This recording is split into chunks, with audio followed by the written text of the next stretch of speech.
வணக்கம் நண்பர்களே.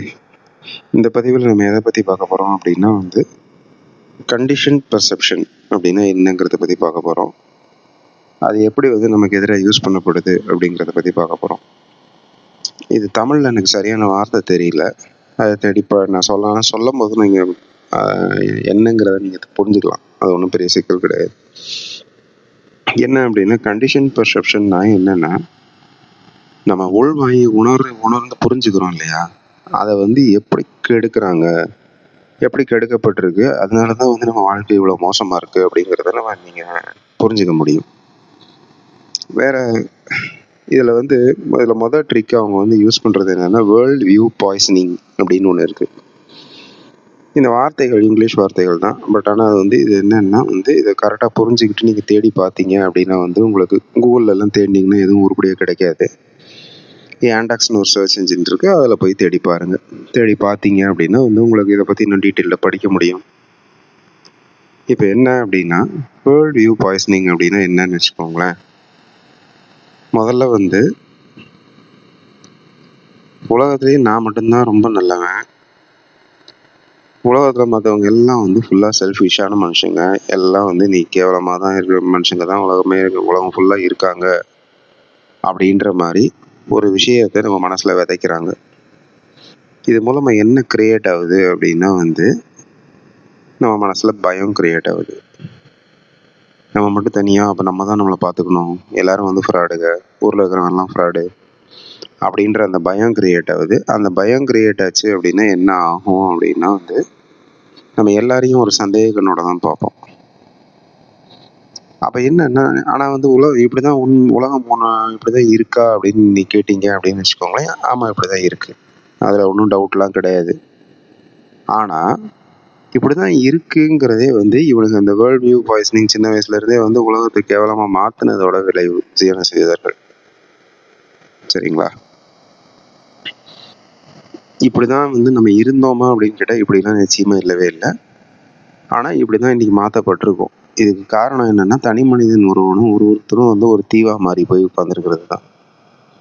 ஒருத்தருக்கு ஒருத்தர் நம்ம அடுத்தவன் அதாவது நம்ம எப்பயுமே அடுத்தவன்லாம் செல்ஃபிஷ், அடுத்தவன்லாம் திருட, நம்ம மட்டும்தான் நல்லவன் அப்படின்னு பார்த்துக்கிட்டு இருந்தோம்னு வச்சுக்கோங்களேன்.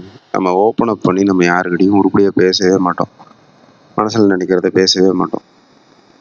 அப்போ அதே தான் அடுத்தவங்களும் பண்ணுறாங்கங்கிறத நீங்கள் உங்களுக்கு புரிஞ்சுதுன்னு வச்சுக்கோங்களேன். யாரையும் ஒருத்தரும் அடுத்தவங்க விஷயத்தில் அக்கறையும் எடுத்துக்க மாட்டோம், தலையிடவும் மாட்டோம், சம்மந்தம் இல்லாத மாதிரி வாழ்ந்துட்டு போயிடுவோம்.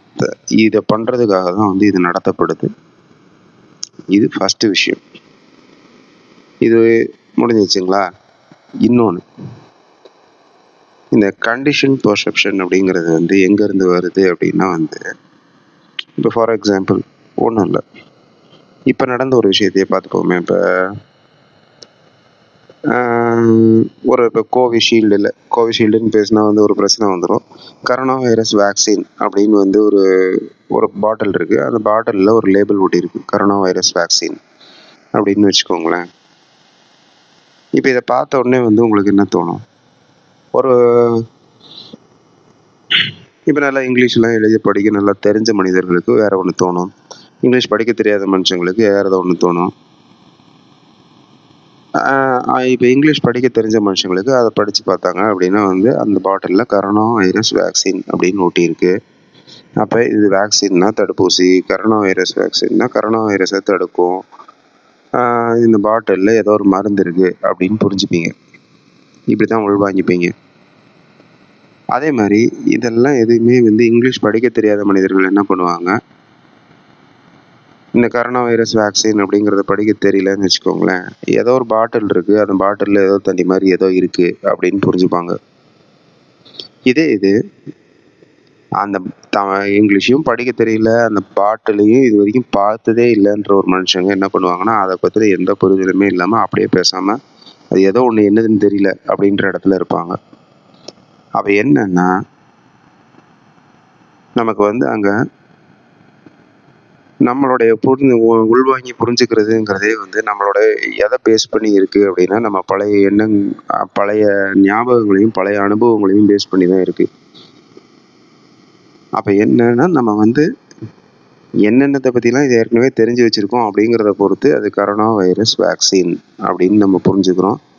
இன்னும் வந்து கோவிஷீல்டா, கோவேக்சினா, இன்னும் வந்து அதோட நம்மளோட புரிதலோட அளவுங்கிறது நம்ம என்னென்னலாம் ஏற்கனவே நமக்கு சொல்லி கொடுக்கப்பட்டிருக்கு அப்படிங்கிறத பொறுத்து. சரிங்களா?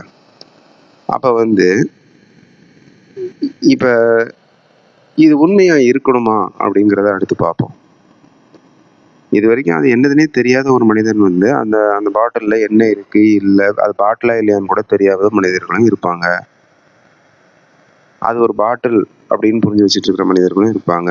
அந்த பாட்டில் வந்து கரோனா வைரஸ் வேக்சின் அதில் இருக்குது அப்படின்னு புரிஞ்சுக்கிறோம். அது ஒரு பாட்டில், அதில் கரோனா வைரஸ் வேக்சின் இருக்குது அப்படிங்கிற மனிதர்களும் இருப்பாங்க. 3 விதமான மனிதர்களும் இருப்பாங்க. இன்னும் பல விதமான மனிதர்கள் அவங்கவுங்களோட என்னென்ன ஞாபகங்கள், அனுபவங்கள்லாம் இருக்குது, என்னென்ன தகவல்லாம் வந்து அவங்க சித்தத்தில் பதிஞ்சிருக்குங்கிறத பொறுத்து அதை பற்றி விதவிதமாக புரிஞ்சுக்கிற மனிதர்கள் இருப்பாங்க. அப்போ அங்கே என்ன அப்படின்னா வந்து ஒரே பாட்டில், ஒரே மருந்து தான் வந்து விதவிதமான புரிதல்கள் ஏற்படுது. இப்போ உங்களுக்கெல்லாம் இந்த மாதிரி ஒரு புரிதல் ஏற்பட்டுச்சா? இப்போ எனக்கு வந்து வேற மாதிரி ஒரு புரிதல் இருக்கு. அதை என்னன்னு வச்சுக்கோங்களேன். கரோனா வைரஸ் வேக்சின் அப்படின்னு வந்து போட்டு ஒரு லேபிள் ஒட்டப்பட்டிருக்கிற ஒரு பாட்டில் அப்படின்னு தான் என்னோட புரிதல். சரியா? அப்படி அந்த லேபிள் ஒட்டப்பட்டுட்டதுனாலேயே வந்து அதுக்குள்ளே இருக்கிறது மருந்துன்னு அர்த்தம் கிடையாது, அதுக்குள்ளே இருக்கிறது தடுப்பூசின்ற அர்த்தமும் கிடையாது, அதுக்குள்ளார வந்து நம்மளுக்கு நல்லது பண்ணுற மருந்து இருக்குதுன்னு அவசியமும் கிடையாது, அதுக்குள்ளார அது கரோனா வைரஸ்னு ஒன்று இருக்குங்கிறதுக்கான அர்த்தமும் கிடையாது, அதை வந்து இந்த மருந்து தடுக்குங்கிறதுக்கும் அர்த்தம் கிடையாது. அந்த லேபிள் மட்டும்தான் ஒட்டியிருக்கு அப்படிங்கிறது தான் என்னோட புரிதல். ஏன் இந்த புரிதலுக்கு நான் வந்திருக்கேன் அப்படின்னா வந்து அதை பற்றி நான் இன்னும் ஆழமாக பார்த்துருக்கேன், நீங்கள்லாம் பார்த்ததை விட. அப்போ அதை ஆழமாக நான் பார்த்துருக்கேன் அப்படிங்கிறதுனால என்ன ஆகுது அப்படின்னா வந்து, அதாவது ஒரு விஷயத்த வந்து ஒருத்தர் சொல்லிட்டாங்க, ஒரு லேபிள் ஓட்டியிருக்காங்க. இது வரைக்கும் வந்து சில விஷயங்கள் வந்து ஒரு பாட்டில் அந்த பாட்டிலில் ஒரு தடுப்பூசின்னு போட்டாங்க, அதை சுற்றி ஒரு லேபிள் ஓட்டிட்டாங்க, இந்த பேர் ஓட்டிட்டாங்கங்கிறதுனால அதுதான் அதில் இருக்கணுங்கிறது அவசியம் கிடையாது. அதை நம்ப முடியுன்றது நம்ம அர்த்தம் கிடையாது. ஏன் நம்ப முடியுங்கிறது அர்த்தம் கிடையாது அப்படின்னா வந்து, அதை சொல்றவங்க யாரு, அது உண்மையா பொய்யா, அது சரியான விஷயம்தான் பேசுறாங்களா, இதெல்லாம் வந்து பார்க்க வேண்டிய கட்டாயம் இருக்கு இன்னைக்கு இருக்கிற உலகத்துல. நல்லா புரிஞ்சுக்கோங்க. நம்ம வந்து ஒரு காலத்துல வந்து நம்ம சமூகத்தை, நம்ம குடும்பங்களை, நம்ம ஒட்டுமொத்த குலக்கட்டமைப்பு இது எல்லாத்தையும் சிவலிங்க தத்துவத்தை எல்லாத்தையும் உருவாக்குனவங்க வந்து சித்தர்கள். அப்ப எல்லாத்தையும் சித்தர்கள் உருவாக்குனாங்கிற பட்சத்துல நம்ம சமூகம் அவ்வளவு அழகா கட்டமைக்கப்பட்டது அப்படிங்கன்னா வந்து அதுக்கு காரணம் அவங்க வந்து முழுக்க முழுக்க வந்து எல்லா உயிர்களையும் தான் உயிர் மாதிரி நேசிச்சாங்க. அப்ப எல்லாம் ஒண்ணுங்கிறத அவங்க புரிஞ்சுக்கிட்டு வாழ்ந்தாங்கிறப்ப அந்த மாதிரி மனுஷங்களை வந்து நம்ம நம்பணும் முழுக்க முழுக்க அப்படின்னா வந்து அதுல அர்த்தம் இருக்கு. ஆனா இன்னைக்கு நம்ம என்ன பண்ணிக்கிட்டு இருக்கோம் அப்படின்னா வந்து இன்னைக்கு நம்மள வந்து உலகத்தை ஆண்டுகிட்டு இருக்கிறதுங்கிறது வந்து சிவதர்கள். நம்ம கவர்மெண்ட் எல்லாம் வந்து அவங்களுக்கு கீழே வந்து பப்பட்டா தான் வேலை செஞ்சுட்டு இருக்கு. பப்பட்னா வந்து பொம்மலாட்டம் பண்ற ஒரு பொம்மைகளாக தான் இருக்காங்க. ஏன்னா வந்து பணத்தை யார் கண்ட்ரோல் பண்றாங்களோ அவங்க தான் உலகத்தை கண்ட்ரோல் பண்றாங்க. பணத்தை சிவதர்கள் தான் கண்ட்ரோல் பண்றாங்க. இது எப்படி என்னங்கிறதெல்லாம் பின்னாடி ஒரு பதிவுல பார்ப்போம். அப்ப என்ன அப்படின்னா வந்து ஒண்ணு புரிஞ்சுக்க வேண்டியது நீங்க என்ன அப்படின்னா வந்து ஒரு ஒரு விஷயத்த ஒருத்தர் சொல்றாங்க அப்படின்னா சொல்றதுனாலயே அது உண்மையாயிடாது. அவங்களுக்கு பணம் இருக்கு, பதவி இருக்குங்கிறதுனாலயே வந்து அவங்க சொல்றது உண்மையாயிடாதுங்கிறது இங்க புரிஞ்சுக்கணும். அதாவது இந்த ஒரு படம் வந்துச்சு இல்லையா, வெள்ளையா இருக்கிறவன் போய் சொல்ல மாட்டான் அப்படின்னு ஒரு படம். அது மாதிரி வந்து வெள்ளையா இருக்கிறவன் போய் சொல்ல மாட்டான் அப்படின்லாம் வந்து நீங்க நம்பிக்கிட்டு இருந்தீங்க அப்படின்னு வச்சுக்கோங்களேன். இன்னைக்கு இருக்கிற வந்து நம்மளை ஆட்சி பண்ணிக்கிட்டு இருக்கிறவங்க யாரும் வந்து சித்தர்கள் கிடையாது. முதல்ல அதை புரிஞ்சுக்கணும். அப்போ வந்து கரோனா வைரஸ் வேக்சின் அப்படின்னு வந்து ஒரு லேபிள் ஓட்டியிருக்கு அப்படின்னா அதில் இருக்கிற கரோனாங்கிறது உண்மையாக இருக்கணும்னு இல்லை, வைரஸ்னு ஒன்று இருக்குங்கிறது உண்மையாக இருக்கணும்னு அவசியம் இல்லை, அது வேக்சினாங்கிறது உண்மையாக இருக்கணும்னு அவசியம் இல்லை, வேக்சின்னு ஒன்று உண்மையாக இருக்கணுங்கிறது அவசியம் இல்லை. அது என்னவா வேணாலும் இருக்கலாம். அப்போ இது என்னங்கிறத கண்டுபிடிக்கணும் அப்படின்னா வந்து அதோட உண்மைத்தன்மை யார் சொல்லியிருக்கா, என்ன சொல்லியிருக்கா, இதை தான் வந்து வள்ளுவர் என்ன சொல்றாரு, எப்பொருள் யார் யார் வாய் கேட்பினும் அப்பொருள் மெய்ப்பொருள் காண்பது அறிவு அப்படிங்கிறாரு. அறிவுங்கிறதுக்கு விளக்கம் கொடுக்குறாரு. அதே மாதிரி இன்னொரு குறளும் சொல்லியிருக்காரு, எப்பொருள் எத்தன்மையதாயினும் அப்பொருள் மெய்ப்பொருள் காண்பது அறிவு அப்படின்னு 2 சொல்லியிருக்காரு. இன்னும் அறிவுடைமைங்கிற அதிகாரத்துல அறிவை பத்தி நிறைய சொல்லியிருக்காரு. அறிவுனா என்னன்னு. அப்ப நீங்க என்ன புரிஞ்சுக்கணும் அப்படின்னா 2 விஷயம் புரிஞ்சுக்கணும். யார் சொல்றாங்க, யாராவது ஒருத்தர் பெரிய இடத்துல இருக்கிறவங்க சொல்லிட்டாங்கிறதுக்காக அது உண்மைன்னுலாம் ஏத்துக்கணும்னு அவசியம் இல்லை. ஆனா அதே மாதிரி ஒரு ஒரு அது என்ன பொருளா இருந்தாலும் சரி, அது எவ்வளவு நல்ல பொருள்னு உங்கள்ட்ட சொல்லப்பட்டாலும் சரி, அந்த பொருளோட தன்மையை அறிஞ்சு தெரிஞ்சு உண்மையான்னு புரிஞ்சுக்க ட்ரை பண்ணணும் அப்படிங்கறத வள்ளுவர் சொல்றாரு. இது இதுல இருந்து இந்த இந்த 2 குறள்ல அறிவுடைமை அதிகாரத்துல இருந்து யாருக்காவது விலக்கு கொடுக்குறாரா அவருன்னா அவருக்கே விலக்கு கொடுத்துக்கல. அவர் எழுதினையும் லாஜிக்கலா நீங்க சரியா இருக்கா, காமன் சென்ஸ் படி கரெக்டா இருக்கான்னு கொஸ்டின் பண்ணுங்கிறது தான் அவர் சொல்லி கொடுக்குறது நமக்கு அறிவுங்கிறத பத்தின பாடம். அப்ப அங்க என்ன அப்படின்னா நம்ம அறிவு ஒழுங்கா வேலை செய்யணும் அப்படின்னா என்னன்னாலும் கொஸ்டின் பண்ணுங்க. உங்க மனசுல அந்த விஷயத்தை உள்வாங்குங்க. அதுக்காக உடனே எல்லாமே பொய்ன்னு நான் சொல்ல வரல. சொல்றவங்களோட உண்மைத்தன்மை, இது வரைக்கும் அவங்களோட ட்ராக் ரெக்கார்டு, இது வரைக்கும் அவங்க என்னெல்லாம் பண்ணியிருக்காங்க, இது வரைக்கும் அவங்க என்னெல்லாம் பண்ணியிருக்காங்க, அவங்க பண்ணதெல்லாம் உண்மையோட இருக்கா இல்லையா, இதெல்லாம் பாருங்க. அப்ப சும்மா என்னன்னா வெறும் வாயில வடை சுடுறவங்களெல்லாம் நம்பி ஏமாந்துட்டு இருக்காதீங்க. சொல்லோட செயல் என்னங்கிறத பார்த்து பழகுங்க. சரியா? அப்ப இங்க என்ன புரிஞ்சுக்கணும் அப்படின்னா ஒரு ஒரு நமக்கு நமக்கு சின்ன வயசுல இருந்து என்ன கத்துக் கொடுத்து வரப்பட்டிருக்கு அப்படின்னா நம்ம கவர்மெண்ட்டோ, பெரிய பெரிய பதவியில இருக்கிறவங்களோ, பெரிய பெரிய பணக்காரங்களோ இவங்கெல்லாம் சொன்னா அவங்க சொன்னா சரியா இருக்கும் அப்படின்ற ஒரு புரிதல்ல வாழ்ந்துட்டு இருக்கோம். அப்ப சாதாரண ஒரு மனுஷன் சொன்னா அது அதை நம்ப மாட்டோம். இதே இது ஒரு நல்ல பணத்திலையும் பணபலத்தோட இருக்கிறவனோ, இல்லை பதவி பலத்தோட இருக்கிறவனோ, இல்லை வேற எங்கேயாவது ஒரு கவர்மெண்ட் பொசிஷன்ல இருக்கிறவனோ, இப்போ for example reserve bank governor சொல்லிட்டாரு, அமெரிக்காவில் இருக்கிற சிடிசி, சென்டர் ஃபார் டிசீஸ் கண்ட்ரோலில் இருக்கிற அந்த ஹெட்டு சொல்லிட்டா, இல்லை வேர்ல்டு ஹெல்த் ஆர்கனைசேஷன் சொல்லிருச்சு, வேர்ல்டு எக்கனாமிக் ஃபாரம் சொல்லிருச்சு, இந்த மாதிரிலாம் ஏதாவது வேணாலும் சொல்லிட்டான் அப்படின்னா அந்த பதவியில் இருக்கிறவன் சொன்னால் அது அப்படியே வேத வாக்குன்னு நம்ம நம்புகிறோம். அது வேத வாக்கெல்லாம் இருக்கணும்னு அவசியம் இல்லை. இன்னைக்கு உலகம் சீன சிவிதர்களால் எப்படி கட்டமைக்கப்பட்டிருக்கு அப்படின்னா சொல்றத கேட்டுட்டு அப்படியே செஞ்சுட்டு போற பப்பட்ஸ் தான் உலகத்தோட மிகப்பெரிய பப்பட்ஸ்னா பொம்மலாட்டம் போன்ற பொம்மலாட்டத்துல இருக்கிற பொம்மைகள் தான் உலகத்தோட மிகப்பெரிய பதவிகள்ல அமர்த்தப்படுறாங்க.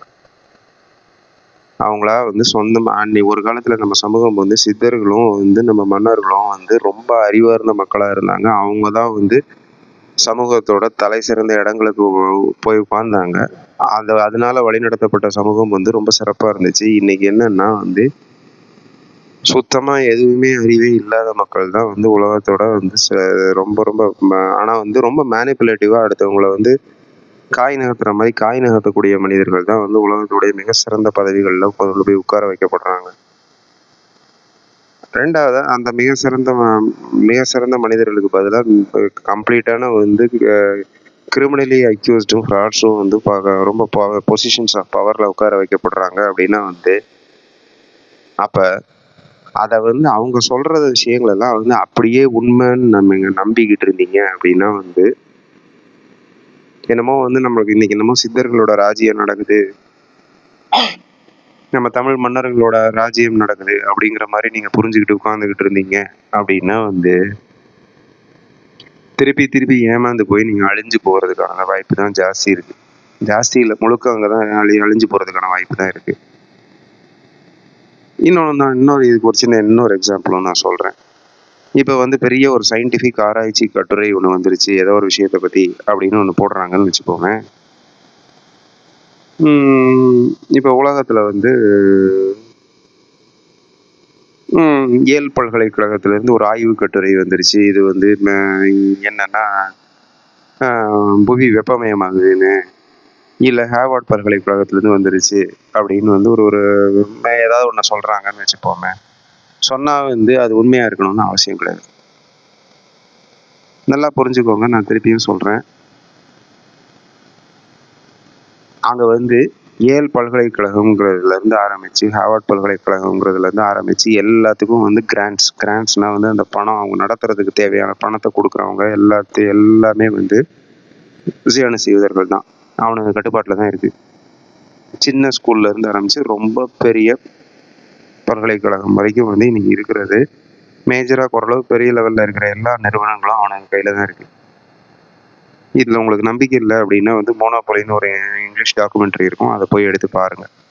நான் சொல்கிறது உண்மைங்கிறது புரியும். அதில் போட்டுக்கிறபடி நீங்கள் வெரிஃபை பண்ணி பார்க்கலாம். யாஹூ ஃபினான்ஸில் போய் நீங்கள் சர்ச் பண்ணியே பார்க்கலாம்.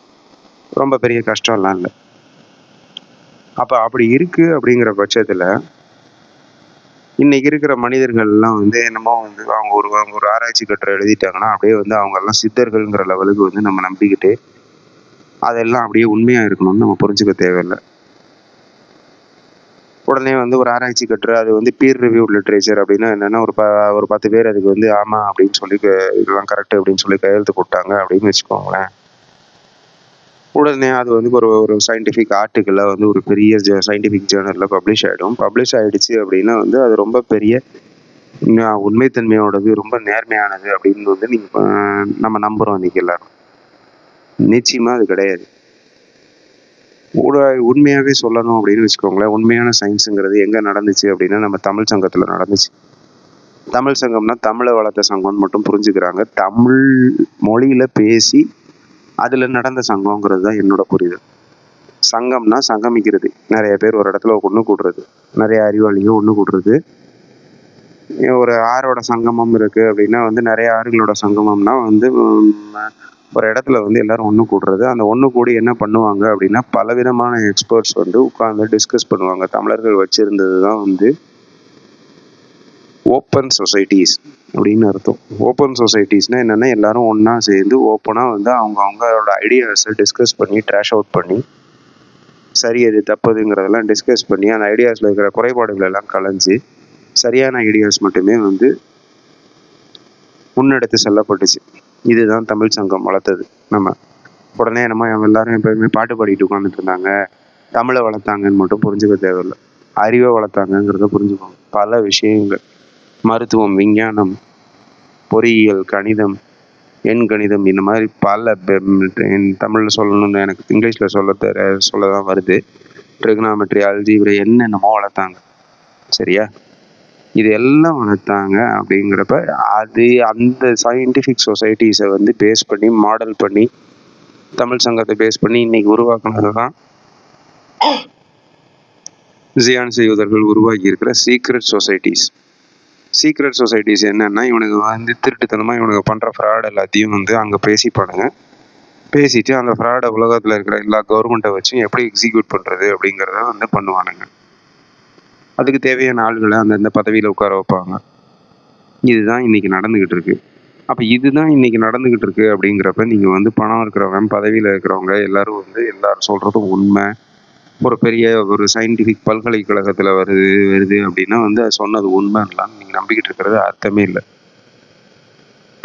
ஏன் நான் சொல்கிறேன் அப்படின்னு வச்சுக்கோங்களேன், இப்போ ஏல் பல்கலைக்கழகத்துக்கு வர்ற ஒரு நிதியை வந்து அவங்க கண்ட்ரோல் பண்ணுறாங்கன்னு வச்சுக்கோங்க.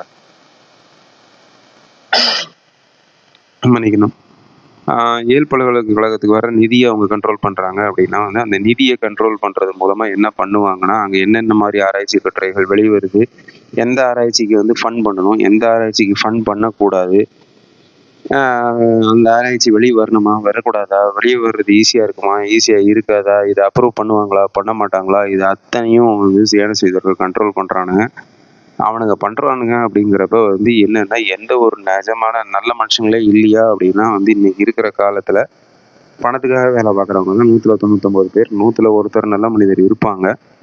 அந்த நல்ல மனிதரோட ஆராய்ச்சி கட்டுரை வந்து வெளியே வர்றது ரொம்ப ரொம்ப சிக்கலாக இருக்கும். அப்படியே வெளியே வந்தாலும் அதுக்கு மேலே வந்து ஒரு 100 குப்பையை போட்டு மறைச்சிருவாங்க. அந்த அந்த நல்ல மனிதரோட ஆராய்ச்சி கட்டுரைங்கிறது வெளியே கண்ணிலேயே படாத அளவுக்கு பார்த்துப்பாங்க. மீதி இருக்கிற 100 குப்பையை வந்து பயங்கரமாக ஃபேமஸாக அவங்க ப்ரெஸ்ஸையும் இதுலேயும் வந்து பப்ளிசிட்டி கொடுத்து வந்து ரொம்ப சூப்பராக வந்து இதுதான் உண்மைன்னு நம்ம நம்ப வைக்கப்படுறோம். அப்போ என்னன்னா இங்கே வந்து நம்மளுடைய உள்வாங்கும் திறன், நம்மளுடைய நம்மளுடைய பெர்செப்ஷன் அப்படிங்கிறதே வந்து கண்டிஷன் செய்யப்படுது. என்ன கண்டிஷன் செய்யப்படுது அப்படின்னா, வெள்ளையா இருக்கிறவன் பொய் சொல்ல மாட்டான் அப்படின்னு கண்டிஷன் செய்யப்படுது. இதனால நம்ம என்ன பண்ணிக்கிட்டு இருக்கோம்னா, திருட்டு பசங்களை நம்பிக்கிட்டு இருக்கோம். ஏன்னா நம்ம ஒரு காலத்துல நம்ம என்ன பழகி வச்சிருக்கோம் அப்படின்னா வந்து நம்ம அரசாங்கம் நமக்கானது, நம்ம சித்தர்கள் நம்மளோடவங்க, அவங்க நமக்காக தான் உயிரையே கொடுக்கறதுக்கு ரெடியான மனுஷங்க அப்படிங்கிறப்ப அவங்கள வந்து நம்ம முழுசா நம்பணும்.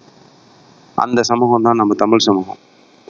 நம்ம மன்னர்களையும் சித்தர்களையும் முழுமையா நம்பணும். நம்ம மன்னர்களும் சித்தர்களும் நமக்காகவே வாழ்ந்து உயிரை கொடுத்தவங்க. சரியா? அப்படி வாழ்ந்தவங்கள நம்புறதுல அர்த்தம் இருக்கு. இன்னைக்கு உயிர் இல்லை, மயிரை கூட கொடுக்க மாட்டானுங்க. பதவியிலையும் வேர்ல்டு எக்கனாமிக் ஃபாரம்லயோ இல்லை நம்ம கவர்மெண்ட்லயோ இருக்கிற மனுஷங்க எல்லாம் வந்து முக்கால்வாசி வந்து கிரிமினலி அக்யூஸ்டு மனுஷங்க. கிரிமினலி அக்யூஸ்ட்னா பாதி பேர் மேலே கோர்ட்டு கேஸ் இருக்கு. சரிங்களா? பாதியில் எல்லார் மேலேயும் இருந்தாலும் இருக்கும், எனக்கு கரெக்டாக தெரில. அப்படி இருக்கிற மனுஷங்க வந்து நீங்கள் வந்து உங்களுக்கு நல்லது செய்வாங்க, உங்களுக்கு உண்மையை செய்வாங்க, உங்கள் நல்லதாக தான் உங்கள் மேலே இருக்கிற அளப்பரிய அக்கறையில் தான் வந்து அவங்க வேலை பார்த்துட்டு இருக்காங்கன்னு நீங்கள் புரிஞ்சுக்கிட்டு, அவன் சொல்கிறதெல்லாம் உண்மைன்னு நீங்கள் புரிஞ்சுக்கிட்டு உட்காந்துட்டு இருந்தீங்க அப்படின்னா வந்து நம்ம வந்து வெள்ளையந்தி மக்கள் முட்டாள் மக்கள்னு புரிஞ்சுக்கோங்க. நம்ம முட்டாளாக வாழ்கிறதுனால தான் வந்து நம்மளை ஏமாற்றிக்கிட்டு இருக்காங்க. அப்போ ஒன்று யார் சொல்கிறது தான் நம்பணும் அப்படிங்கிற கேள்வி அடுத்து வருது. யார் சொல்கிறது தான் நம்பணுங்கிற சிக்கல் வந்து இன்னைக்கு இருக்குது, இல்லைன்னு நான் சொல்லலை. ஆனால் யார் சொல்கிறத நம்பக்கூடாதுங்கிறது முதல்ல இப்போ தெளிவாக புரிஞ்சுக்கிட்டீங்க அப்படின்னா வந்து இவங்க சொல்கிறத நம்ப மாட்டீங்க. அதோட உண்மைத்தன்மை என்னங்கிறத தேட ஆரம்பிப்பீங்க. நம்பிட்டீங்க அப்படின்னா வந்து நம்பிக்கைங்கிறது எதுக்கு தேவை அப்படின்னா வந்து இறைவன் மேலே நம்பிக்கை வைக்கிறீங்க அப்படின்னா அது வேற விஷயம். இன்னைக்கு இருக்கிற வந்து அதுவும் பதவி ஆசை பிடிச்ச மனுஷங்க மேலே நீங்கள் நம்பிக்கை வைக்கிறீங்க அப்படின்னா வந்து இறைவனும் பதவி ஆசை பிடிச்ச மனுஷங்களும் ஒன்றும் கிடையாது. அப்போ பதவி ஆசை பிடிச்ச காசுக்காக என்ன வேணாலும் பண்ணக்கூடிய மனுஷங்க மேலே நீங்கள் நம்பிக்கை வைக்கிறீங்க அப்படின்னா வந்து நீங்கள் ஏமாற்றப்படுவீர்கள். இதில் மாற்றுக்கிறதே வேண்டாம். அப்போ என்ன அப்படின்னா வந்து வள்ளுவர் சொன்னதை ஃபாலோ பண்ணுங்க. மனசில் ஒரு ஆழமான இறைவன்கிட்ட ஒரு விருப்பம் வைங்க. எனக்கு உண்மையான ஒரு சமூகம் வேணும், அதுக்காக நான் என்ன பண்ணணும், என்னை நான் திருத்திக்கிறேன், நான் உண்மை இல்லாத மனுஷனாக இல்லாமல் நான் வந்து உண்மையும் நேர்மையுமா இருக்கிற மனுஷனாக நான் மாற நான் ரெடியாக இருக்கேன். எனக்கு அது மாதிரி ஒரு சமூகத்தை உருவாக்கி கொடுப்பா இறைவா அப்படின்னு சொல்லிட்டு நம்ம முதல்ல திருந்தி நம்ம தப்புகள் எதுவும் செய்யாமல் உண்மையும் நேர்மையுமா வாழ்கிறதுக்கு பழகி, சின்ன சின்ன தப்பு தானே நம்ம இன்னைக்கு செய்கிறோம், நம்ம சின்ன தப்புகள் நம்ம சரின்னு செய்கிறதுங்கிறது வந்து என்னென்னா நமக்கு அவ்வளோதான் வாய்ப்பு இருக்குது சின்ன தப்பு செய்கிறதுக்கு. பதவியில் போய் ஒரு நாட்டோட சிஎம்மாவோ ஒரு நாட்டோட பிரைம் மினிஸ்டராவோ பிரசிடெண்ட்டாவோ உட்கார்றவங்களுக்கு அவங்களுக்கு பெரிய பெரிய தப்புகள் பண்ணுறதுக்கான வாய்ப்பு இருக்குது. அப்போ பெரிய பெரிய தப்புகள் அவங்கவுங்களுக்கு கிடைக்கிற வாய்ப்பை பொறுத்து அவங்கவுங்க பண்ணுறாங்க. எல்லாரும் நம்மள மாதிரி உள்ள மனுஷங்க தான். இப்போ நம்மக்கிட்ட கொண்டு வந்து ஒருத்தன் வந்து 5000 கோடி கொடுத்துட்டு வந்து இந்த ப்ராஜெக்டில் கையெழுத்து போடுன்னு சொன்னால் போட மாட்டோமா என்ன? அவ்வளோ நல்லவங்களா என்ன நம்ம? சரி இதில் நமக்கு என்ன இருக்குது, எவனோ ஒருத்தன் தானே நாசமாக போகிறான்னு நினைக்கிற மனிதர்கள் எத்தனை இருக்காங்க நம்ம மக்கள். ரொம்ப சொற்பமாக விரல் ஊட்ட என்ற மனுஷங்க தான் வந்து இல்லை நான் முடியாது, நான் ரொம்ப நியாய தர்மத்தோடு இருப்பேன்னு சொல்ல முடியும். அந்த மாதிரி ஒரு பணத்தை நீங்கள் பார்த்தீங்க அப்படின்னா சொல்லக்கூடிய மனுஷங்க ரொம்ப கம்மியாக தான் இருப்பீங்க. சரியா? அப்போ வந்து என்னன்னா நம்ம சமூகம் இப்படி தான் கட்டமைக்கப்பட்டிருக்கு. அப்படிங்கிறப்ப வந்து சும்மா வந்து எல்லாரும் வந்து தலைவர்கள் சொல்லிட்டாங்க, உலக சுகாதார நிறுவனம் சொல்லிடுச்சு, சென்டர் ஃபார் டிசீஸ் கண்ட்ரோல் சொல்லிடுச்சு, எஃப்டிஐ சொல்லிடுச்சு, food and drug administration, federal drug administration சொல்லிடுச்சு, ஃபுட் அண்ட் ட்ரக் அட்மினிஸ்ட்ரேஷன் தான் சொல்லிடுச்சு. இன்னும் வேற யாரு, நம்மளோட சுகாதாரத்துறை சொல்லிடுச்சு. இதெல்லாம் வந்து இவங்க சொல்லிட்டாங்கிறதுனால நம்பாதீங்க. ஏன்னா இவங்க எல்லாருமே வந்து சியான சுவீதர்களோட கட்டுப்பாட்டில் இயங்கிட்டு இருக்கிற மனிதர்கள். அப்போ என்னன்னா யாரை தான் நம்பணும் அப்படின்னா வந்து இன்னைக்கு தேதிக்கு வந்து உண்மைத்தன்மையும் நேர்மைத்தன்மையும் இருக்கிற மனிதர்கள் யாருங்கிறத கவனிச்சு பழகுங்க, கண்டுபிடிச்சு பழகுங்க, அவங்கள நம்புங்க. அவங்களையுமே முழுசாலாம் நம்புங்கன்னு நான் சொல்ல மாட்டேன். இப்போ நான் சொல்கிறேங்கிறதுனால என்னை முழுசாக நம்புங்கன்னு நான் சொல்ல மாட்டேன். ஏன் சொல்ல மாட்டேன் அப்படின்னா வந்து எனக்கு எல்லா விஷயத்துலையும் அறிவு இருக்குன்னு நான் சொல்ல மாட்டேன். எனக்கு ஒரு சில ஃபீல்டுகளை பற்றி ஓரளவு புரிஞ்சு வச்சுருக்கேன். ஏன்னா அந்த ஃபீல்டை வந்து நான் புரிஞ்சுக்கிறதுக்கு நிறைய ட்ரை பண்ணியிருக்கேன். ஓரளவு உங்களோட வந்து நான் அதில் கவனம் நிறைய செலுத்தியிருக்கேன். என்ன நடக்குதுன்னு கூர்ந்து கவனிச்சிருக்கேன். அவ்வளோதான், வேற ஒன்றும் கிடையாது. எனக்கு ஒன்றும் ஸ்பெஷல் அறிவுலாம் இல்லை. அப்போ அதே மாதிரி நீங்கள் வேற எந்த ஃபீல்டில் இவ்வளோ ஜாஸ்தி கவனிக்க ட்ரை பண்ணுறீங்களோ அந்த ஃபீல்டில் வந்து உங்களுக்கு என்னை விட புரிதல் ஜாஸ்தி இருக்கும். அப்போ ஒருத்தருக்கு ஒரு ஃபீல்டில் புரிதல் ஜாஸ்தி இருக்கும் அப்படின்னா வந்து இப்போ நான் கவனிச்சதுனால என்ன நடக்குது அப்படிங்கிறது எனக்கு புரியுது. இந்த விஷயத்துல புரிஞ்சிருச்சுங்கிறதுனால எல்லா விஷயத்துலையும் எனக்கு புரிஞ்சிடணுங்கிறது அவசியம் கிடையாது. அப்போ வந்து எதில் யார் பேசுறது சரியா இருக்குங்கிறத கவனிச்சு பழகுங்க. ஒருத்தர் வந்து சொல்றதுங்கிறது நம்மளை அடிமைப்படுத்துறதுக்கு சொல்றாங்களா வந்து இல்லை ஒருத்தர் வந்து சொல்றது நம்மளை சுதந்திரமா வாழ்றதுக்கு சொல்லி கொடுக்குறாங்களா அப்படிங்கிறத பார்த்து பழகுங்க. உங்க சுதந்திரத்தை பறிக்காம உங்களுக்கு அதிகமான சுதந்திரம் கிடைக்கிறதுக்காக பேசுற மனிதர்கள் என்னைக்குமே வந்து நல்ல மனிதர்களா இருப்பாங்க. உங்க சுதந்திரத்தை கண்ட்ரோல் பண்ணி உங்களை அடக்க நினைக்கிற மனிதர்கள் வந்து என்னைக்குமே ஃப்ராடுகளாக தான் இருப்பாங்க. ஃப்ராடுகள் கபட வேடதாரிகளாக இருப்பாங்க. உள்ளுக்குள்ள ஒன்றும் வெளியே ஒன்றும் வந்து வெளியே நல்லா மாதிரி நடிச்சுக்கிட்டு உள்ள வந்து ஃப்ராடு வேலை பண்ணிக்கிட்டு இருக்கிற மனிதர்களாக இருப்பாங்க. அப்போ என்ன அப்படின்னா இன்னைக்கு வந்து பணம் பதவியில் இருக்கிற முக்கால்வாசி மனிதர்கள் வந்து கபட வேடதாரிகள் தான். ஏன்னா இன்னைக்கு இருக்கிற சமூகம் வந்து சொசைட்டி வந்து எப்படி ஸ்ட்ரக்சர் பண்ணி கட்டமைக்கப்பட்டிருக்கு செய்தர்கள்னா வந்து நல்லவங்க நேர்மையாக இருக்கிறவங்க வந்து அவ்வளோ சீக்கிரம்லாம் மேலே வர முடியாது. மேலே வந்தாலும் வர விட மாட்டாங்க. அந்த மாதிரி ஒரு சிஸ்டம் தான் வந்து இன்னைக்கு உருவாக்கப்பட்டிருக்கு. ஓரளவுக்கு வந்து நீங்கள் பாட்டு என்னன்னா தலையை தூக்காமல் வந்து அமைதியாக வந்து ஏதோ வந்து ஒரு 1 கோடி 2 கோடி ஒரு 5 கோடி இப்படின்னு வந்து இவ்வளோதான் சம்பாதிக்கலாம். அதெல்லாம் ஒன்றும் பெரிய ஓரளவு ரொம்ப கடினமான உழைப்பெல்லாம் போட்டு கரெக்டாக பண்ணீங்க அப்படின்னா இன்னைக்கு பண்ணலாம். ஆனால் அதுக்கு மேலே வந்து ரொம்ப பெரிய பணக்காரர்கள் எல்லாம் நீங்கள் வரணும் அப்படின்னா வந்து நீங்கள் ரொம்ப நேர்மையெல்லாம் வந்திருக்கவே முடியாது. அப்படிதான் இன்னைக்கு சமூகம் கட்டமைக்கப்படுது. அடுத்த உழைப்பை சுரண்டி எடுத்து நம்ம திங்காமலாம் வரவே முடியாது. இப்படிதான் இதுக்கு பேர் வந்து என்னன்னா ஸ்மார்ட் ஒர்க் அப்படின்னு சொல்லி கொடுத்துட்டாங்க. ஸ்மார்ட் ஒர்க்னா அடுத்தவங்க உழைப்பை திருடி திங்கிறதுக்கு பேர் ஸ்மார்ட் ஒர்க்.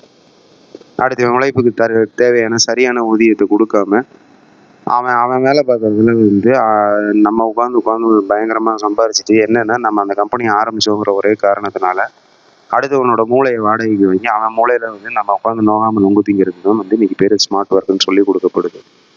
சரியா? ஸ்மார்ட் ஒர்க் அப்படின்றதுங்கிறது வந்து என்னென்னா இது வந்து சாணக்கிய தந்திரம் மாதிரி இதை பேசப்படுது. சாணக்கிய தந்திரங்கிறதே வந்து என்னையை பொறுத்த வரைக்கும் ஃப்ராட்.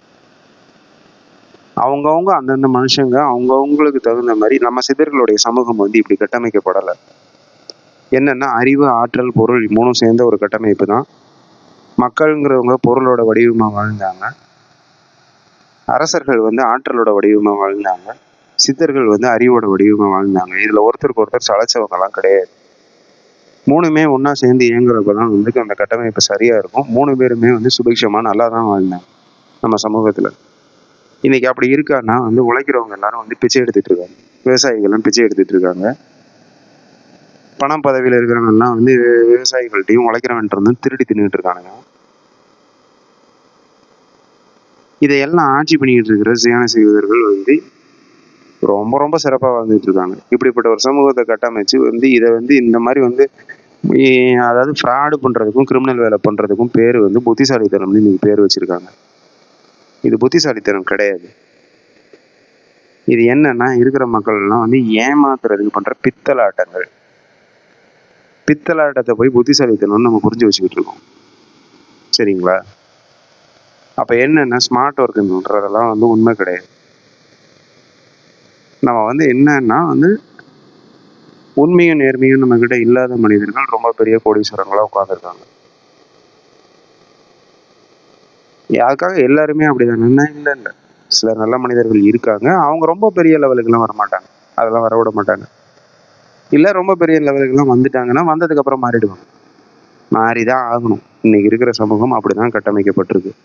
அப்போ வந்து உடனே வந்து ரொம்ப பெரிய பதவியில் இருக்கிறவங்க சொல்லிட்டாங்க, வேர்ல்டு ஹெல்த் ஆர்கனைசேஷனில் இருக்கிற சௌமியா சுவாமிநாதன் சொல்லிட்டாங்கன்னா வந்து அது உண்மை இல்லை, நம்பாதீங்க. இப்படிலாம் நான் சௌமியா சுவாமிநாதன்கிற பேரை எதுக்கு எடுத்தேன் அப்படின்னா வந்து அந்த சௌமியா சுவாமிநாதனோட அப்பா வந்து எம்எஸ் சுவாமிநாதன் சொல்லிட்டு அவர் தான் வந்து கிரீன் ரெவல்யூஷனுங்கிற ஒரு விஷயத்தை இந்தியாவுக்குள்ளே கொண்டு வந்தார். கிரீன் ரெவல்யூஷன் அப்படின்னா என்னென்னா பசுமை புரட்சி. அங்கே புரட்சி நடந்துச்சா? என்ன பண்ணிக்கிட்டு இருந்தோம்னா, தமிழர்கள் இந்தியர்கள் என்ன பண்ணாங்கன்னு தெரியல. தமிழர்கள் வந்து முப்போகம் விளைய வச்சு நல்லா சிறப்பாக வாழ்ந்துக்கிட்டு இருந்தாங்க. வாழ்ந்துக்கிட்டு இருந்ததை வந்து நம்ம என்ன பண்ணோம்னா, பூச்சி மருந்தை கொண்டு போய் எல்லா இதுலையும் கொட்டுன்னு கொட்டி கடைசியில் வந்து நீங்கள் என்னென்னா, அங்கே சோத்துக்கு விஷம் வைக்கிற ஒரு விஷயத்துக்கு பேர் வந்து பசுமை புரட்சி. சரிங்களா? இதில் என்ன புரட்சி நடந்துச்சுன்னு புரியல, இதில் என்ன பசுமையாக இருந்துச்சுன்னு புரியல. அதே மாதிரி பாலை கொண்டு வந்து இருக்கிறவனை ஃபுல்லாக குடிக்க வச்சது வந்து ஒயிட் ரெவல்யூஷன், வெண்மை புரட்சி. என்னடா புரட்சி பண்ணீங்க அப்படின்னு கேட்டால், என்ன மாடு இல்லாமல் நம்ம இருந்தோமா, பால் இல்லாமல் இருந்தோமா, பால் நம்ம குடித்தோமா என்னைக்காவது தமிழர்கள், இல்லை தயிர் சாப்பிட்டோமா, வெண்ணெய் சாப்பிட்டோமா, என்ன நெய் சாப்பிட்டோமா அப்படிங்கிறதெல்லாம் நீங்கள் போய் நம்ம முன்னோர்களோட வாழ்வியல் எடுத்து பார்த்தீங்க அப்படின்னா, பால்லாம் வந்து நம்ம வந்து ஒரு 50 வருஷத்துக்கு முன்னாடியெல்லாம் நம்ம ஒன்றும் பெருசாலாம் குடிக்கல. தயிர், வெண்ணெய், நெய் இதெல்லாம் வந்து பயங்கரமாக பயன்பாட்டில் இருந்துச்சு, அதெல்லாம் யூஸ் பண்ணோம். பால்லாம் பெருசாக குடிக்கல. அப்போ பாலுங்கிற பேரில் நீங்கள் வந்து கொண்டு வந்து நமக்கு விஷத்தை கொடுத்துக்கிட்டு இருக்காங்க. இதுக்கு பேர் வெண்மை புரட்சியாம். கேட்டால் பாலில் கால்சியம் இருக்கும்பாங்க, அதெல்லாம் ஒன்றும் கிடையாது. பாலில் கால்சியம் இருக்குதுன்னு நீங்கள் புரிஞ்சுக்கிட்டீங்க அப்படின்னா வந்து மாட்டுக்கு கால்சியம் எங்கேருந்து வருது, மாடு பால் குடிக்குதா அப்படின்னு கேட்டிங்கன்னா இல்லவே இல்லை. மாடு புல் தான் சாப்பிடுது, புல்லில் கால்சியமே கிடையாது. சரியா? கால்சியமே இல்லாத பொருளை சாப்பிட்டு அது கால்சியம் ரெடி பண்ணிக்கணும். அப்போ வந்து கால்சியம் இருக்கிற பாலை நீங்கள் குடிச்சிங்கன்னா தான் வந்து உடம்புல கால்சியம் சத்து குறைபாடு இல்லாமல் நீங்கள் நல்லா வாழ்வீங்கிறதெல்லாம் வந்து ஒரு பொய்யான தகவல். பொய்யான தகவல்னு நான் சொல்கிறத விட வந்து ஆதாரம் இல்லாத தகவல். அதுக்கான எந்த ஆதாரமும் கிடையாது. ஆனால் ஆதாரம் இல்லாத தகவல் நமக்கு உண்மை நம்ப வைக்கப்பட்டு அது பெரும் புரட்சின்னு நமக்கு நம்ப வைக்கப்பட்டிருக்கு. அப்போ அங்கே என்ன அப்படின்னா வந்து இதை நம்ம இன்னைக்கு என்னென்னா லிட்டரெலாம் ஒரு நாளைக்கு வந்து 5 காஃபி குடிச்சிட்டு 5 டீயோ குடிச்சிட்டு வந்து நாசமாக போய்கிட்டு இருக்கோம் நோய் வந்து. அப்போ இங்கே என்னன்னா வந்து நம்ம கண்டிஷன்டு பெர்செப்ஷன், அதாவது நம்ம நம்ப வைக்கப்படுறோம் இல்லையா சில விஷயங்களை, இது சரி அது சரின்னு இந்த நம்ப வைக்கப்படுறதுனால நம்ம நாசமாக போய்கிட்டு இருக்கோம். நம்ம நம்பிக்கைங்கிறது சரியான மனிதர்கள் மேலே வைக்கப்படாது, அதுதான் சொல்லிக்கிட்டு இருக்கேன். இறைவன் மேலே ஆணித்தனமாக நம்பிக்கை வைங்க. நான் சொல்றது வந்து நம்ம படைச்ச இறைவனை சொல்லலை, நம்மளை படைச்ச இறைவனை பற்றி பேசிக்கிட்டு இருக்கேன். நம்மளை படைச்ச இறைவன் வந்து கருணை உள்ளம் கொண்டவன், அவன் மேலே முழு நம்பிக்கை வைங்க. அதே சமயம் மனிதர்கள் உங்களை மாதிரி சக மனிதர்கள் கெட்டவங்க கிடையாது, எல்லாரும் நல்லவங்க தான், அவங்களுக்கு நல்லா வாழ தெரியல, அவ்வளோதான். அதனால வந்து நீங்கள்லாம் எப்படி நம்ம எல்லாருமே வந்து என்னன்னா நம்ம எப்படி இறுக்கத்தில் இருக்கோமோ அதே மாதிரி எல்லாருமே இறுக்கத்தில் இருக்காங்க. அந்த இறுக்கத்தில் இருக்கிறதுனால தான் வந்து மனிதர்கள் இப்படி ஆயிட்டாங்க அப்படிங்கிறத புரிஞ்சுக்கிட்டு சக மனிதர்கள் மேலே நம்பிக்கை வைங்க. பணம் பதவி பயங்கரமாக இருக்கிறவங்க மேலே நம்பிக்கை வைக்காதீங்க. முக்கியமாக வந்து கவர்மெண்ட் மேலே வைக்காதீங்க. ஏன்னா வந்து இன்னைக்கு இருக்கிற கவர்மெண்ட்டுங்கிறது யூதர்களுக்கு அடிமை வேலை பார்க்குற கவர்மெண்ட்டுகளாக தான் இன்னைக்கு மாறி போயிருக்கு. அப்போ வந்து அவங்க சொல்கிறது அதுக்காக உடனே வந்து அவங்களோட போய் கவர்மெண்ட்டோட போய் சண்டை போடுங்கன்னு நான் சொல்லலை. ஒரு விஷயத்தையும் கூர்ந்து கவனிங்க, ஆராயுங்க, கேள்வி கேளுங்க, அதில் உண்மை இருக்கா இல்லையான்றதை பாருங்கள். என்னையை பொறுத்த வரைக்கும் நான் பார்த்த வரைக்கும் என்னென்னா கவர்மெண்ட் சொல்கிறதுல 100ல் ஒரு 5% உண்மை இருக்குது, மீதி 95% போய் தான் இருக்குது. கவர்மெண்ட்டுன்னு இல்லை, எல்லா பதவிகளில் இருக்கிறவங்க எல்லாம் சொல்கிறதுலையும் உங்கள் நல்லதுக்காகலாம், நம்ம மக்களோட நல்லதுக்காகலாம் அவங்க வேலை செய்யவே இல்லை. அந்த மாதிரி அரசாங்கங்கள்லாம் வந்து செத்து போய் கடைசியாக ரொம்ப நாள் ஆச்சு. தமிழர்களோட வாழ்வியலை பொறுத்த வரைக்கும் கடைசியாக அந்த மாதிரி வேலை பார்த்ததுங்கிறது அரசாங்கம் வந்து மக்களுக்காக வேலை பார்த்த அரசாங்கங்கிறது சோழர்களோட அரசாங்கம். ராஜராஜ சோழன் வழி வந்து ராஜேந்திரன் அடுத்து ஒரு 2-3 தலைமுறைக்கு வந்து ஒழுங்காக இருந்துச்சு. அதுக்கப்புறம் ஃபுல்லாக வந்து அன்னையிலேருந்து இன்னைக்கு வரைக்கும் தமிழர்களுக்கு வந்து ஒரு நல்ல அரசாங்கம் கூட இல்லை. இது நல்ல அரசாங்கம் இல்லை, தமிழர்களை அழிக்கிறதுக்குனே உருவான அரசாங்கங்கள் தான் அன்னையிலேருந்து இன்னைக்கு வரைக்கும் இருக்குது. சுதந்திரம் வாங்கிட்டோம்னு சொல்கிறதெல்லாம் போய் அதுக்கப்புறம் கிடைச்ச அரசாங்கங்களும் அதே மாதிரி அரசாங்கங்கள் தான், தமிழர்களை அழிக்கிறதுக்காக உருவாக்கப்பட்ட அரசாங்கங்கள். அதே மாதிரி இந்தியா சுதந்திரம் வாங்கிச்சு அப்படின்னு சொல்கிறதும் வந்து அதோட உண்மைத்தன்மை என்னங்கிறத போய் பாருங்கள். சுதந்திரம்லாம் வாங்கலை. என்னென்னா வந்து வெள்ளையாக இருக்கிறவங்க வந்து நம்ம நாட்டை மேனேஜ் பண்ணால் அது வந்து நம்ம மக்களுக்கு வந்து கண்ணை உறுத்திக்கிட்டே இருந்துச்சு. அதனால சரி இப்போ என்ன இப்போ வெள்ளையார் மேனேஜ் பண்ணா என்ன, ஒன் நாட்டில் இருக்கிற எவனா ஒரு ஒரு திருட்டு கும்பலை வச்சு மேனேஜ் பண்ணா என்ன, போய் திருட்டு கும்பல்னு கூட சொல்லக்கூடாது, அது சொன்னோன்னா பிரச்சனை ஆகிடும். அதனால் ஒன் நாட்டில் இருக்கிற வந்து ஒரு எப்படி சொல்கிறது, அதே தான் வெள்ளைக்காரன் மேனேஜ் பண்ணுறதுக்கு பதிலாக வந்து நம்ம நாட்டுக்காரன் மேனேஜ் பண்ணால் என்ன சுதந்திரம் கிடச்சிருச்சு நீ நம்புவ. ஆனால் உனக்கு சுதந்திரம்லாம் ஒன்றும் கிடையாது. நான் அந்த வெள்ளைக்காரனையும் சரி, ஈஸ்ட் இந்தியா கம்பெனியும் சரி, இன்னைக்கு இருக்கிற எல்லா கட்சிகளையும் சரி, எல்லாத்துக்கும் முதலாளியா நான் உட்காந்துருந்தேன் அப்படின்னா வந்து உனக்கு என்ன? உனக்கு நான் எவன் மேனேஜராக இருந்தேன் என்ன? எல்லா மேனேஜரும் வந்து முதலாளி கிட்ட தானே ரிப்போர்ட் பண்ணணும். இப்போ முதலாளிங்கிற இடத்துல ஜியானிசீகர்கள் தான் இருக்காங்க. மீதி எல்லாம் வந்து நம்ம கவர்மெண்ட்டாக இருக்கட்டும், பிரிட்டிஷ் கவர்மெண்ட்டாக இருக்கட்டும், இல்லை உலகத்துடைய அமெரிக்கா கவர்மெண்ட்டாக இருக்கட்டும், இஸ்ரேல் கவர்மெண்ட்டாக இருக்கட்டும், எல்லாருமே மேனேஜராக தான் இருக்காங்க. அப்போ மேனேஜருங்களுக்கெல்லாம் வந்து பவர் கிடையாது. முதல்ல அதை புரிஞ்சுக்கோங்க.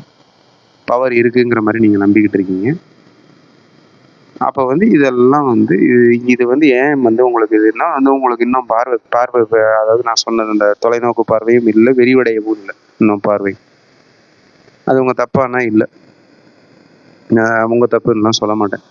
தப்பு என்னென்னா அப்படின்னா வந்து நம்ம எல்லாம் வந்து ஒரு வேகமான ஒரு ஓட்டப்பந்தயத்தில் இருக்கோம். வாழ்க்கைங்கிற ஓட்டப்பந்தயம். அந்த ஓட்டப்பந்தயத்தில் நம்ம ஓடுறதை நிறுத்திட்டோம்னா நம்ம செத்து போயிடுவோம்னு நம்ம நம்பிக்கிட்டு இருக்கோம்.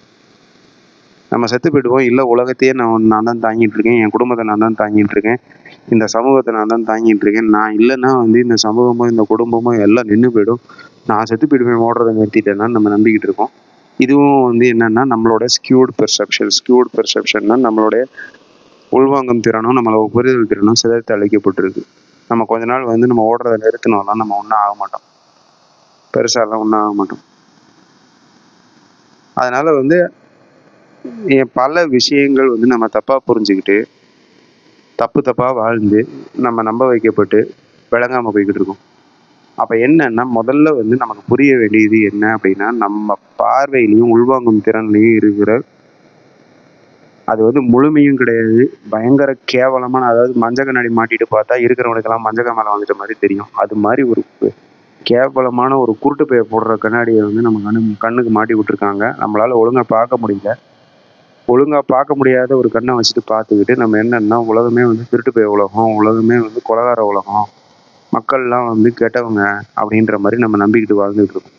இப்படி வாழ்ந்துகிட்டு இருக்கிறப்ப நம்ம என்னன்னா நம்ம அடுத்தவங்கள்ட்ட ஓப்பன் அப்பும் பண்ண மாட்டோம். அடுத்தவங்களையும் நம்மளை கொல்ல வர்றாங்களோன்ற மாதிரி பார்த்து அவங்களையும் ஓப்பன் அப் பண்ண விட மாட்டோம். இதுதான் இருக்கிற சிக்கல். இது மாதிரி மாற்றி வச்சு ஒரு தனி மனிதன்கள் ஒருத்தரையும் ஒரு தீவாக மாற்றி வச்சு தனித்தனியாக வாழ வச்சுருக்கானுங்க. ஐசோலேஷன், தனிமையை உருவாக்குறாங்க நமக்கு. இது எல்லாத்தையும் மாற்ற முடியும். நம்ம வந்து பார்வையை தெளிவுபடுத்திக்கிட்டோம் அப்படின்னா வந்து நம்ம மாற்ற முடியும். நம்மளை நாம முதல்ல சரி பண்ண முடியும். நம்ம பார்வையை தெளிவுபடுத்த முடியும், நல்லா பார்க்க முடியும். அதுக்கடுத்து நம்மளை சுற்றி இருக்கிற நம்ம குடும்பங்களுக்கு இதை சொல்லிக் கொடுக்க முடியும், நம்ம அவங்கள திருத்த முடியும். அஃப்கோர்ஸ் முயற்சி தேவை, பயங்கரமான முயற்சி தேவை. உங்களுக்கு இதில் என்ன புரியணும் அப்படின்னா வந்து தமிழர்களை வந்து கிட்டத்தட்ட 1700 வருஷமாக உட்காந்து கஷ்டப்பட்டு அழிச்சிருக்காங்க ஜீனசீதர்கள். 1700 வருஷம் கஷ்டப்பட்டு அழிச்சது நீங்கள் என்னமோ வந்து அதுக்கு அதை திருப்பி மாற்றி நம்ம நல்லபடியாக வாழ்கிறதுக்கு வந்து ஒரு 6 மாதம், 1 வருஷம், 2 வருஷம் டைம் ஸ்பெண்ட் பண்ணுறது வந்து முடியாது. இல்லை அதெல்லாம் வந்து எனக்கு பண்ண முடியாதுன்னு நினச்சிங்கன்னா நீங்களாம் நல்லா வாழ்கிறதுக்கு உங்களுக்கு எந்த தகுதியுமே இல்லை. சரியா? முயற்சிங்கிறது வந்து வேணும்.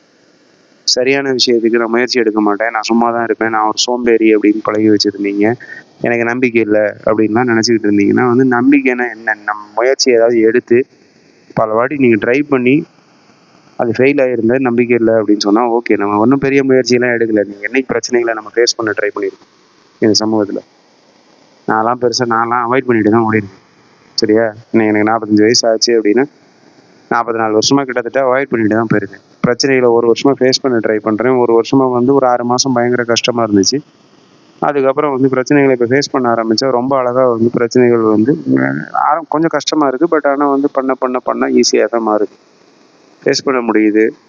நம்ம உண்மையும் நேர்மையிலையும் பேசணும்னா யாருக்கும் பெருசாக பயப்பட வேண்டிய தேவையில்லை. நிதானத்தோடு பேசணும். யாரையும் தனி மனிதர்களை கேவலமாக டப்புன்னு பேசியாங்க.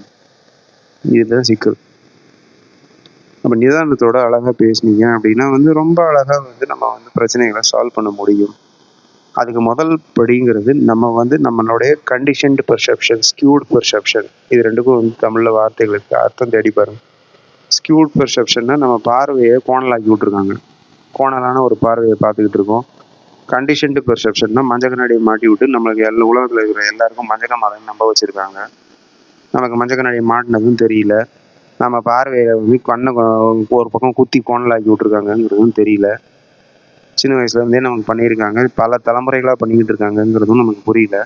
இது எதுவும் புரியாததுனால நம்ம என்னென்னா ஒருத்தர் எதிரிகளை பார்த்துக்கிட்டு இருக்கோம். இவன் ஆண்ட பரம்பரை, அவன் அடிமை பரம்பரை இப்படின்லாம் புரிஞ்சு வச்சுக்கிட்டு கேவலமாக வாழ்ந்துக்கிட்டு இருக்கோம். இன்னைக்கு எந்த ஆண்ட பரம்பரையும் கிடையாது, பேண்ட பரம்பரையும் கிடையாது. ஆண்ட பரம்பரை, பேண்ட பரம்பரை எல்லாம் மாறி இன்னைக்கு எல்லாருமே வந்து அடிமை சமூகமாக வாழ்ந்துகிட்டு இருக்கோம் நம்ம எல்லாருமே. மன்னர் பரம்பரைலாம் இன்னைக்கு எவனுமே இல்லை. முதல்ல உங்கள் மன்னர்கள் எல்லாம் கொண்டு குமிச்சிட்டாங்க. உங்களுக்கு என்ன வீரம் இருக்குன்னு நினச்சிட்டு இருக்கீங்களா என்ன? மன்னர் பரம்பரைகளுக்கு நீங்கள் மன்னர் பரம்பரையாக இருந்துட்டு போங்க. ஆனால் வந்து இன்னைக்கு மன்னர்களை உட்கார்ந்துட்டு இருக்கிறது, முடிசூடா மன்னர்களை உட்கார்ந்துட்டு இருக்கிறது விஜயான செய்வதற்கு எல்லாரும் அவங்களுக்கு அடிமை. அப்படிதான் வாழ்ந்துட்டு இருக்கோம். இதில் போய் என்ன வேணா அவங்க கூட இருக்கிற மனுஷங்களை போய் வந்து அவன் வந்து என் கீழே இருக்கிற அடிமைன்னுலாம் வந்து நடத்திக்கிட்டு,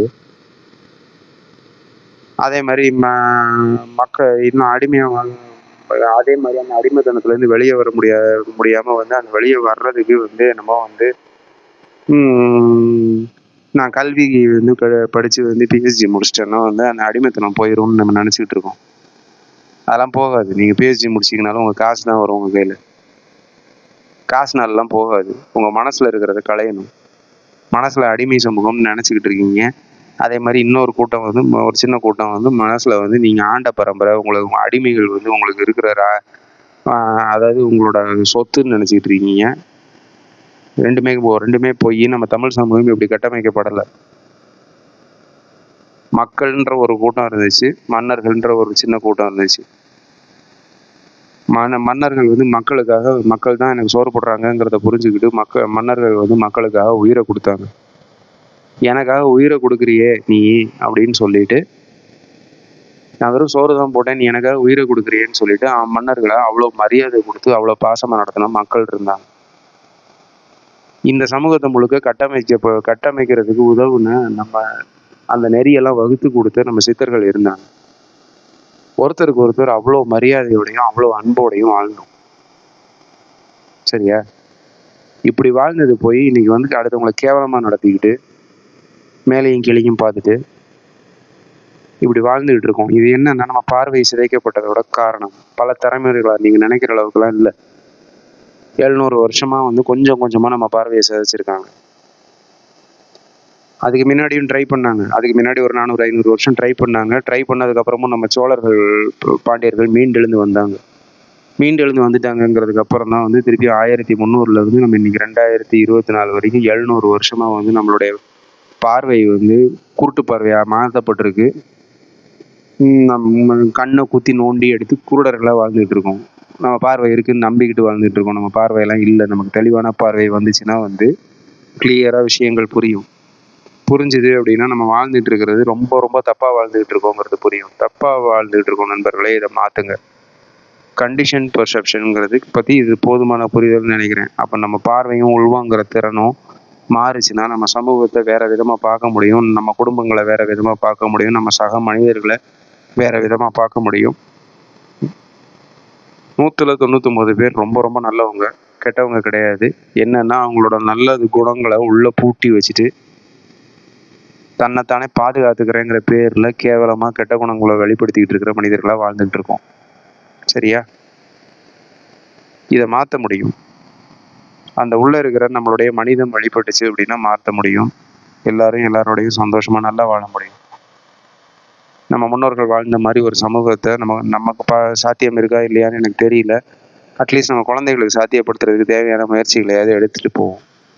ஒன்றுமே பண்ணாமல் வாழ்ந்துட்டு செத்து போகிறோம். சரியா? இது போதுமான புரிதல்னு நினைக்கிறேன். அடுத்த பதிவில் நம்ம வேறு ஏதாவது ஒரு டாப்பிக்கை பற்றி பார்ப்போம். நன்றி, வணக்கம்.